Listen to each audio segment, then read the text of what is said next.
Bismillahirrahmanirrahim. Innal hamdalillah nahmaduhu wa nasta'inuhu wa nastaghfiruh wa na'udzu billahi min shururi anfusina wa min sayyiati a'malina. May yahdihillahu fala mudilla lahu wa may yudlil fala hadiya lahu. Asyhadu an la ilaha illallah wahdahu la syarika lahu wa asyhadu anna Muhammadan 'abduhu wa rasuluh. Adda al-amanata wa saddaqa bir-risalati wa kashafa al-ghummata wa nasaha al-ummah wa tarakana 'ala al-mahajjati al-bayda layluha kanahariha la yazigu anha illa halik. Fa salawatu rabbi wa salamuhu 'ala al-mab'uthi rahmatan lil 'alamin bashira wa nadhira wa da'iyan ila Allah bi'idhnihi wa sirajan munira. Amma ba'du. Assalamu alaikum warahmatullahi wabarakatuh.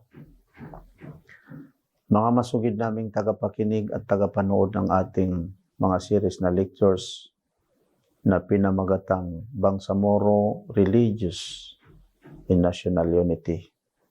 Mga giliw naming mga Bangsamoro, sumainyo ang kapayapaan, awa at mga biyaya ng Allah subhanahu wa ta'ala. Nabanggit natin ang kabilang sa mga values na upang sa gayon ay makamit natin o makapagtatag tayo ng maganda at maayos na samahan natin ng mga Bangsamoro. At ngayon mga kapatid, babanggitin natin ang isa sa mga nabanggit ng mga ulama sa ating episode na ito, na ikalabing walo na episode natin mga kapatid. Ang kabilang sa mga nabanggit ng mga ulama na mga katangian na ito ay kabilang sa mga qiyam o kaya ay mga values sa ating pananampalatayang Islam at sumasang-ayon sa standard na values o kaya ay human values. Ang mga values na ikalulugod sa atin ng Allah subhanahu wa ta'ala. Ibig sabihin sa pamamagitan nito mga kapatid ay makamit natin ang pagkalugod ng Allah subhanahu wa ta'ala, ang pagmamahal sa atin ng Allah subhanahu wa ta'ala. As-sifatud dalla ala hubbillahi subhanahu wa ta'ala. Sabi ng mga ulama, Inna Allaha idha ahabba abdan ja'ala fihi min sifatihi ar-rahmata wal maghfirata wal imana wal taqwa wal ata wal hubba wal wafa'a wal karama wal birra wat tawasul. Ibig sabihin mga kapatid, kapag sabi ng mga kabilang sa mga ulama, kapag malugod daw ang Allah subhanahu wa ta'ala sa mga tao, sa isang tao, isa sa kanyang mga alagad, kapag malugod sa kanya ang Allah subhanahu wa ta'ala, ay gawin siya ng Allah subhanahu wa ta'ala o gawin sa kanya ng Allah subhanahu wa ta'ala itong mga katangian o napakagandang mga katangian. So, ibig sabihin magiging values, isa sa mga qiyam niya, mga values niya, itong mga binanggit natin mga kapatid. Unang-una ay ar-rahma, ang pagiging maawain, ang pagpapatawad, at ang iman, pananampalataya, at ang tinatawag na taqwa, at ang tinatawag na ata, pagbibigay o pamimigay, at ang tinatawag na al-hubbu wal mahabba, ang pagmamahalan sa isa't isa, at ang pagmamahal, wal wafa, at ang pagsakatuparan, pagtutupad o pagtupad sa mga dapat na tuparin. Al-karam, ang pagiging tagapagbigay, yung pagiging mapagbigay. Walbir, ang pagiging mabuti. Wat tawasul, at pagiging magiging marunong siya makitungo, ika nga, o magkaroon sa kanya ang tinatawag na magandang komunikasyon sa lahat ng mga tao. Nabanggit natin mga kapatid, unang-una ang awa, ang tinatawag na rahma. Sa huling episode natin, nabanggit natin ang Suratul Fatiha. Ihdinas siratal mustaqim. O Allah, patnubayan mo kami sa matuwid na landas. Kapag binabanggit natin ang ihdinas siratal mustaqim, kailangan may sa puso natin, may sa isip natin na tayo ay gumagawa at nananalangin at nagnanais ng mabuti para sa ating mga sarili at hindi para lamang sa ating mga sarili, bagkus ay para din sa mga kapwa natin na mga tao. Ngayon mga kapatid, kapag binibigkas natin ang Fatiha, Alhamdulillahi Rabbil Alamin, Ar-Rahmanir Rahim. Ano ang ibig sabihin ng Ar-Rahmanir Rahim? Mal farqu bayna Ar-Rahmani war-Rahim? Ar-Rahman, Ar-Rahim. Alam natin mga kapatid na ito ay lahat ay nagmula sa tinatawag na Ar-Rahmah, ang mercy o awa. Pero ano baga ang pagkakaiba nito? Bakit mayroong Ar-Rahman, isa sa mga matataas na katangian ng Allah subhanahu wa ta'ala, at bakit mayroon ding Ar-Rahim, isa din sa matataas na katangian ng Allah subhanahu wa ta'ala? Ar-Rahman min ar-Rahmah, rahmatun ammatun, o rahmatin ammatin li jami'il makhluqat.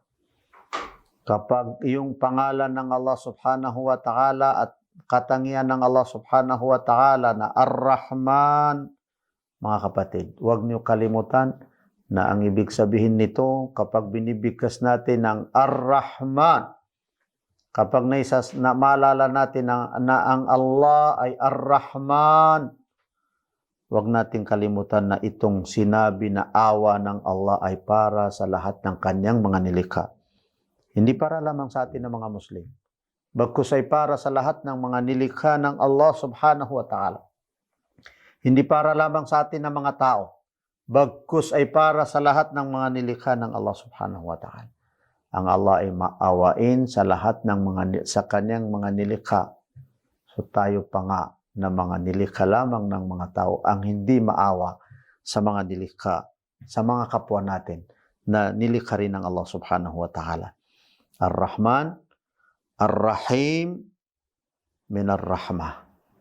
Rahmatin khasatin bil mu'minin. Rahim, awa ng Allah subhanahu wa ta'ala. Isa sa kanyang mga katangian na maawain, higit na maawain. Itong awa ay special na awa ng Allah sa mga nananampalataya sa kanya. Pero doon sa kabilang araw lamang mga kapatid, doon natin higit na makamit ang awa ng Allah subhanahu wa ta'ala sa mga nananampalataya. So dito sa sa ibabaw ng mundo, huwag natin kalimutan, kahit pakaawan tayo ng Allah subhanahu wa ta'ala sa kabilang araw, pero nararapat din na tayo ay maawa sa kinakaawaan ng Allah subhanahu wa ta'ala sa lahat ng kanyang mga nilikha. Kahit sa mga hindi sumasampalataya. Minsan naisip lamang natin dahil tayo ay sumasampalataya, tayo ang mabuting mga tao sapagkat nanampalataya, mga Muslim. Pero hindi na tayo maawa sa hindi mga Muslim. Hindi ganun mga kapatid. Sapagkat nilikha sila ng Allah subhanahu wa ta'ala. Naaawa sa kanila ang Allah subhanahu wa ta'ala. So tayo pa nga ang hindi maawa sa kanila. Pati ang Allah na lumikha sa kanila, bagaman sila'y sumusuway at hindi sumampalataya sa Allah subhanahu wa ta'ala, pero kinakaawan din sila ng Allah subhanahu wa ta'ala. Pinagkakaluban din sila ng Allah subhanahu wa ta'ala ng mga biyaya. So tayo pa nga ang maghadlang na para sila'y mapagkaluban ng mga biyaya na mula sa Allah subhanahu wa ta'ala. Tingnan natin ang isa sa mga talata ng Allah subhanahu wa ta'ala. wa kana bil mu'minina rahima. Suratul Ahzab. Ang Allah subhanahu wa ta'ala ay katangian niya na maawain. Ang binanggit dito ng Allah subhanahu wa ta'ala ay ang kanyang awa sa mga nananampalataya. Doon sa kabilang araw. Hindi dito lamang sa mundong ito. Sapagkat dito sa mundong ibabaw, makikita natin na ang mga biyaya ng Allah ay para sa lahat. Hindi lamang tayo ang mga mayaman na mga nananampalataya. Pati yung mga hindi nananampalataya, hindi mga Muslim, ay minsan, diyan din natin nakikita sa kanila yung kayamanan, mga kapatid. So, ibig sabihin, saan nagmula? Hindi para nagmula sa Allah, awa din sa kanila ng Allah subhanahu wa ta'ala. Tingnan natin ang isa sa mga talata ng Allah subhanahu wa ta'ala sa Suratul Taubah. Laqad ja'akum rasulun min anfusikum, azizun alayhi ma'anittum, harisun alaykum bil mu'minina raufur rahim. Katotohanan, sabi ng Allah subhanahu wa ta'ala ayon sa pagpapaliwanag ng talatang ito ng Allah subhanahu wa ta'ala, katotohanan na dumating sa inyo ang sugo na mula, messenger na mula sa iyong mga sarili, ibig sabihin kapwa niyo na mga tao. Awa ng Allah subhanahu wa ta'ala sa atin, na ang ating huwaran, ang ating propeta, ang sugo na ipinadala isinugo ng Allah subhanahu wa ta'ala sa atin ay kapwa nating tao. Sapagkat kung ang sugo sa atin na magiging huwaran natin ay mga anghel, kailanman ay hindi natin kakayanin na huwaran ang mga anghel. Laqad ja'akum rasulun min anfusikum, azizun, siya ang pinakamataas sa inyo o kaya'y marangal sa inyo, alayhi ma'anittum. Nasasaktan siya kapag kayo ay nasasaktan. Naghihirap siya kapag kayo ay naghihirap. Kung ano ang nararamdaman nyo, nararamdaman ni Propeta Muhammad sallallahu alaihi wasallam. Hindi kayo pinababayaan. Tingnan niyo mga kapatid, hindi kayo pinababayaan. Address sa lahat ng mga tao. Harisun alaykum. Siya ay nagmamalasakit sa inyo. Nagmamalasakit sa inyo. Bil mu'minina raufur rahim, at sa mga nananampalataya. So, tingnan nyo. Unang mga sinabi ng Allah subhanahu wa ta'ala ay pangkalahatan. Awa ng Allah subhanahu wa ta'ala sa lahat ng kanyang mga nilikha. Sa lahat ng mga tao. Masakit sa kanya ang masakit sa kapwa niyang mga tao. Nagmamalasakit siya sa kapwa niyang mga tao. Siya ay marangal sa mga kapwa niyang mga tao.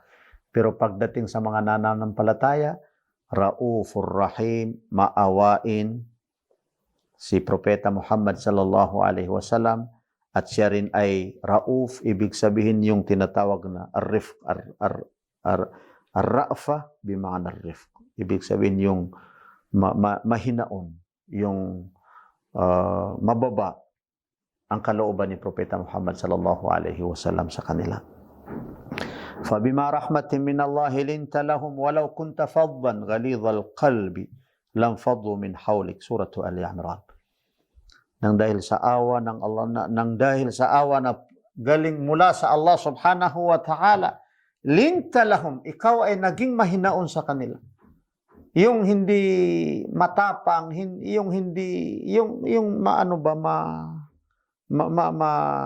mahina, umalambot ang kalooban mo sa kanila. Walau kunta faddan ghalidhal qalbi, o Muhammad, kung ikaw ay magiging magsalita at matigas ang kalooban mo sa kanila, hindi ka makitungo sa kanila ng maayos at mabuti at hindi mababa ang kalooban mo sa kanila, lanfaddu min hawlik, katiyakan na sila'y magsialisan. Hindi ka nila tatanggapin. Hindi sila sumunod sa iyo. Kailangan natin, mga kapatid, na mga nangangaral, ang ipakita natin ang pagiging mahinaon, ipakita natin ang pagiging maawain sa lahat ng mga tao. Sabi ni Propeta Muhammad sallallahu alaihi wasallam, sa ito sa napakagandang mga hadith na i-remind natin sa mga sarili natin, na ito ay hadith na muttafaqun alayh, ibig sabihin ay napagkasunduan ni Bukhari at saka si Muslim. Wa innama yarhamullahu min ibadihi ar-ruhama.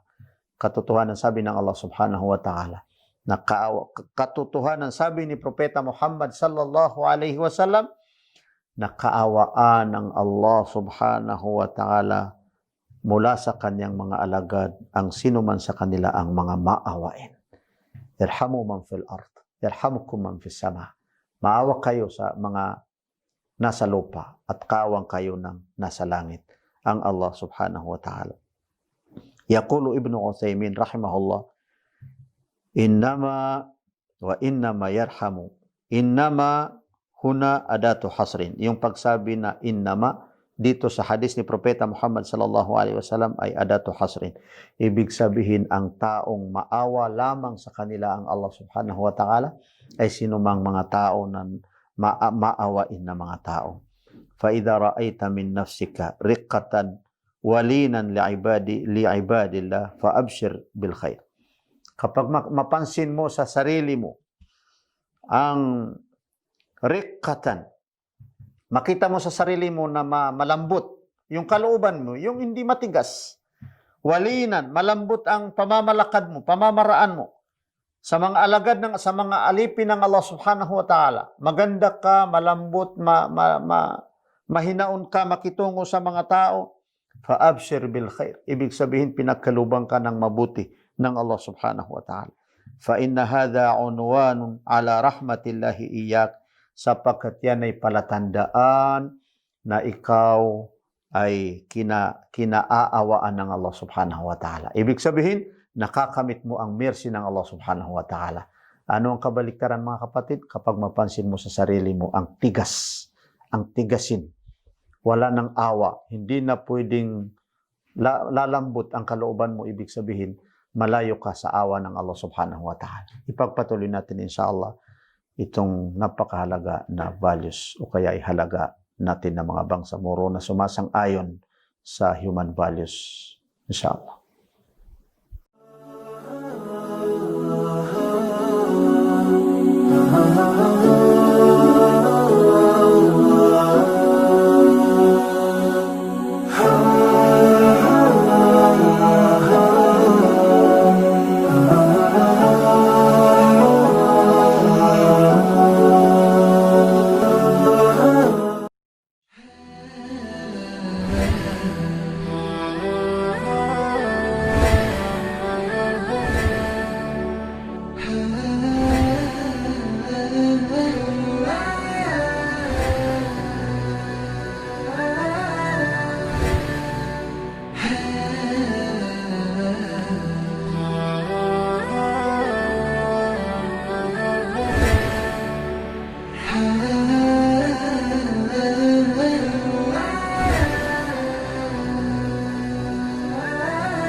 Mga giliw naming mga bangsamoro, nabanggit natin ang isa sa ang mga katangian na sinabi ng mga ulama na kapag makakamit natin, mapa sa atin insyaAllah, ito ay magiging values natin o halaga natin, ay makamit natin ang pagmamahal ng Allah subhanahu wa ta'ala sa atin.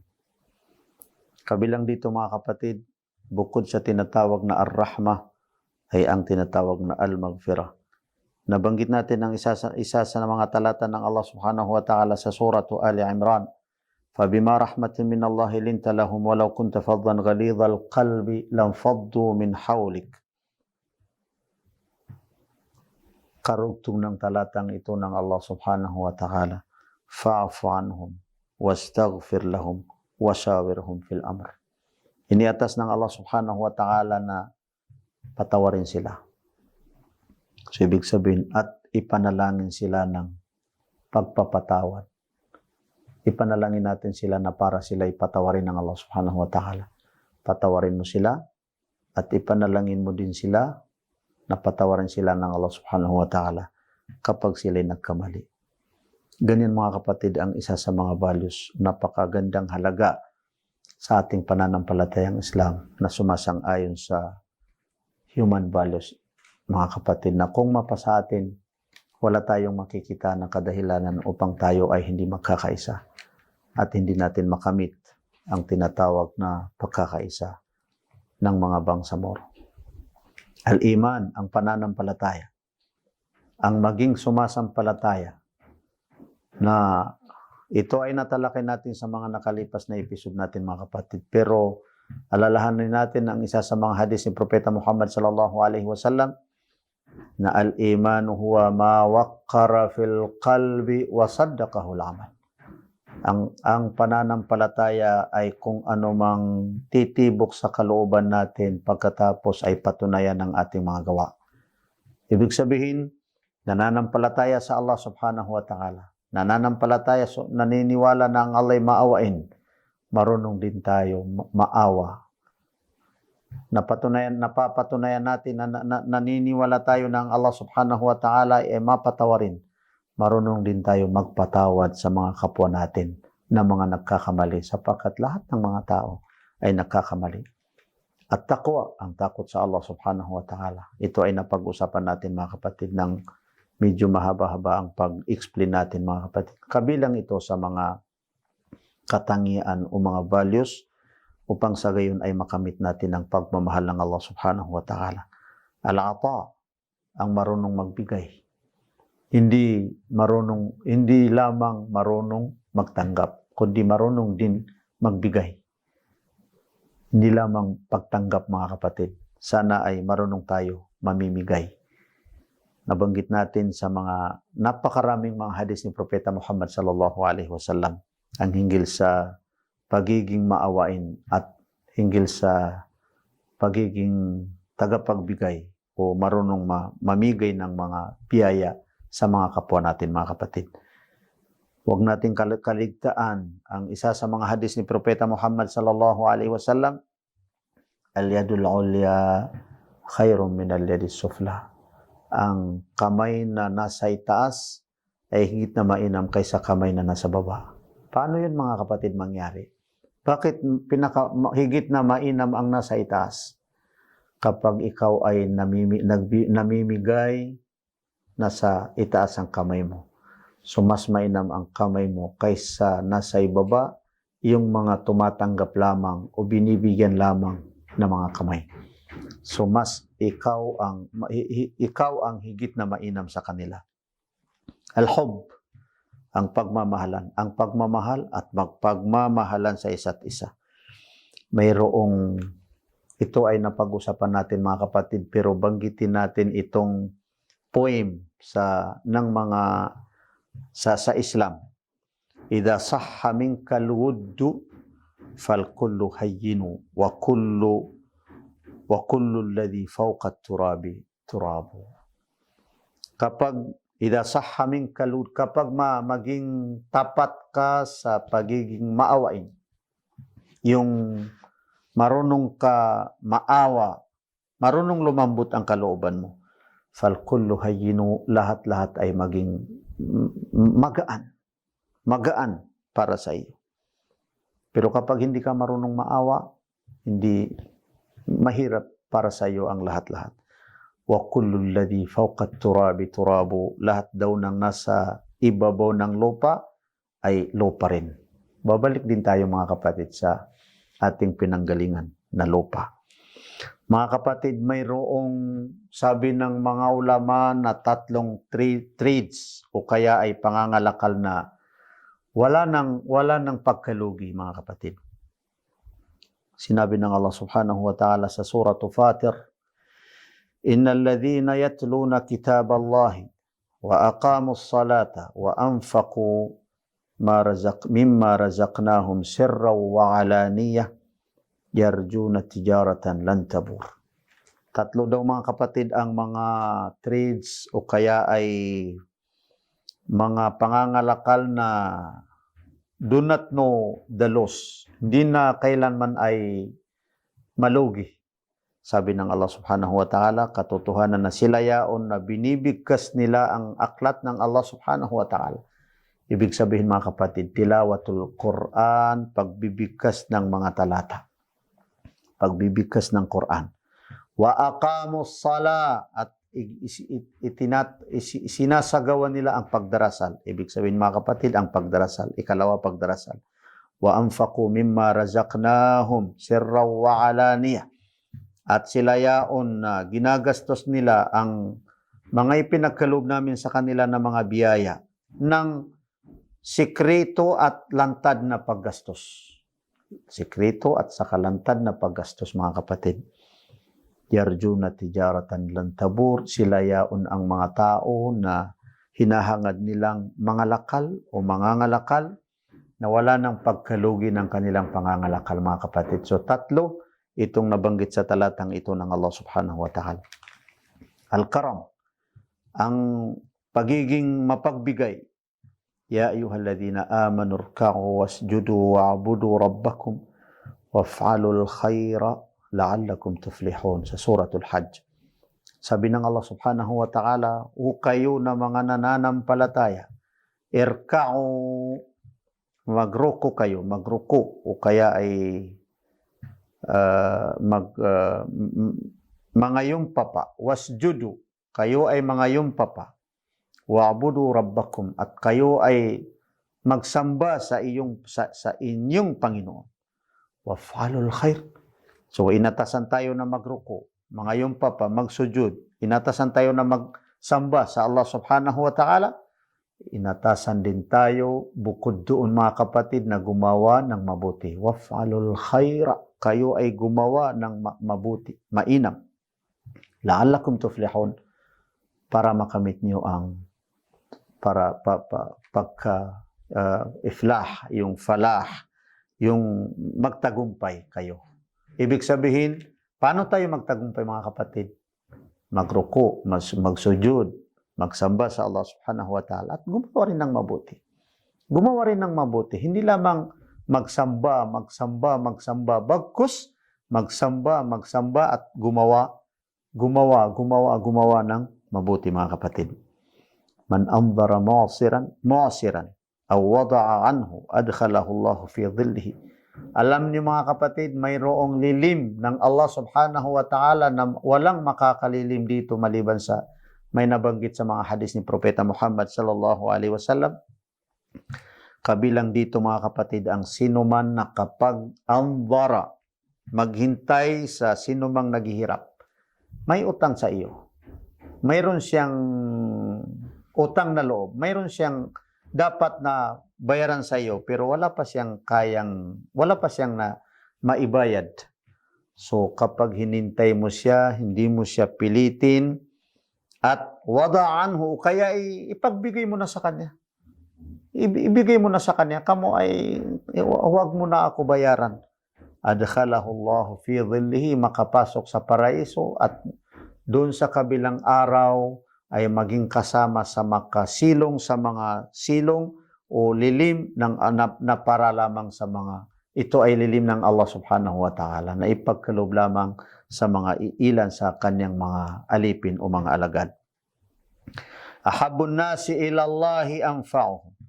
Sabi rin ni Propeta Muhammad sallallahu alaihi wasallam, pinakamainam sa mga tao, sino mang makagawa, anfa'uhum, yung makapagdulot ng mabuti para sa kanyang mga kapwa na mga tao. Makagawa ng mabuti para sa kanila. Wa ahabbul a'mali ilallah, at ang kinalulugdan ng Allah subhanahu wa ta'ala na gawain, sururun tudkhiluhu ala muslim.